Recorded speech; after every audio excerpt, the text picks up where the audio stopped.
Okay then, Mike, so initial thoughts, reaction to this afternoon's win? Just delighted to get the result. It's been a tough week that. Been a short, it's a 6-day turnaround, but it felt like a long week as well in terms of the things that kept coming thick and fast. So yeah, we wanted to respond, we wanted to write last week, but it became very difficult, just losing bodies and players, and we named the team late yesterday. So a bit of uncertainty there, so just really happy that we got the job done.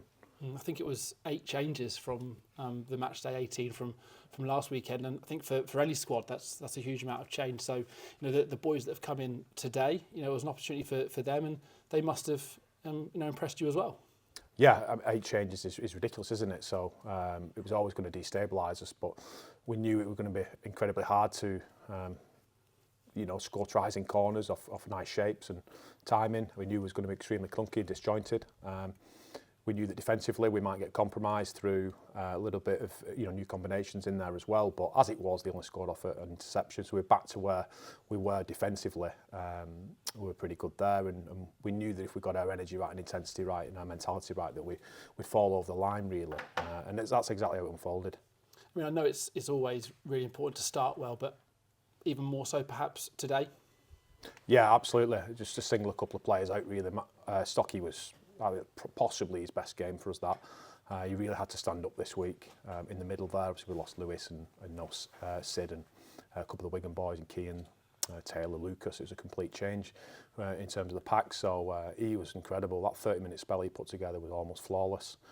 He even come up with an outcome at one point as well when the ball needed kicking. So but yeah, there was some really good performance in there. I thought the senior boys were fantastic, like Walker was good, Will Lovell was good, Luke Poselli was fantastic again, Hugh Worthington really stood up, Curtis Davis played big minutes, obviously Tins did what he does with his carries, he was good as well. So those more senior boys really stood up for us and we needed it. In terms of the younger boys, I thought they were great as well, and all the blokes making the debut. We had a clutch of players making club debuts, we had a clutch of players making official home debuts who'd not played at the stadium. We've got players there who've just not played, like Ben Hurst has just not played. He played 50 minutes against Gould and he's not played since.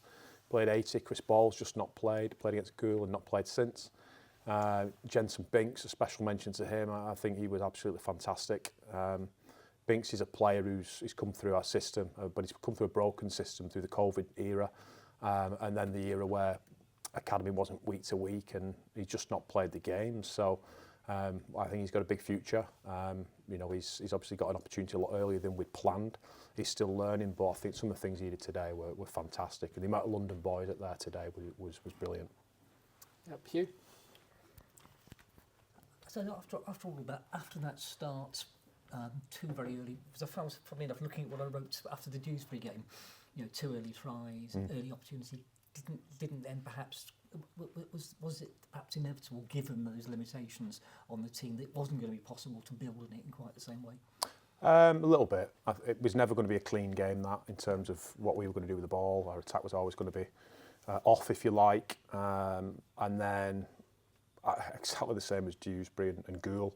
We got ahead early and we were very dominant in the game, and the rucks become increasingly messy, which we were pretty disappointed with. As again, a series of penalties and 6 against just not given, and it just creates frustration. And we'd spoke a lot about that, about teams at times will try and slow the ruck down when we're being dominant, and we fell into the trap in previous weeks of knock-ons and not looking after the ball ourselves and losing our heads a little bit. So there was a couple of times in there where that did happen, but I was just delighted that they kind of they come over the top of that today. So yeah, there's a couple of tries chalked off as well there. It should have been more comfortable than what it was, but we just needed to fall over the line.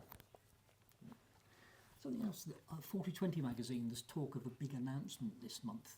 Are you party to that, and can you tell us anything at this stage? Yeah, I think it's probably not what's being publicised at the minute.